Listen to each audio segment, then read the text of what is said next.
আসলে শবে বরাত উপলক্ষে রান্না করার সময় গ্যাস লিকেজ থেকে লাগা আগুনে ৩ মাসের শিশুসহ ১১ জন দগ্ধ হয়েছেন।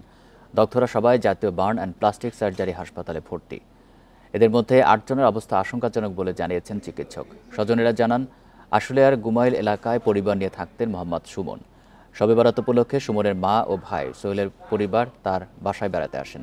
পরে রাতের খাবার তৈরির সময় রান্নাঘরের গ্যাস লিকেজ থেকে আগুন ছড়িয়ে পড়ে। এতে পরিবারের নারী শিশুসহ ১১ জন দগ্ধ হন। পরে তাদের উদ্ধার করে প্রথমে স্থানীয় হাসপাতালে নেওয়া হয়। তবে দগ্ধের পরিমাণ বেশি হওয়ায় স্থানান্তর করা হয় জাতীয় বার্ন অ্যান্ড প্লাস্টিক সার্জারি হাসপাতালে। চিকিৎসকেরা জানান, দগ্ধদের বেশিরভাগের শ্বাসনালে পুড়ে গেছে।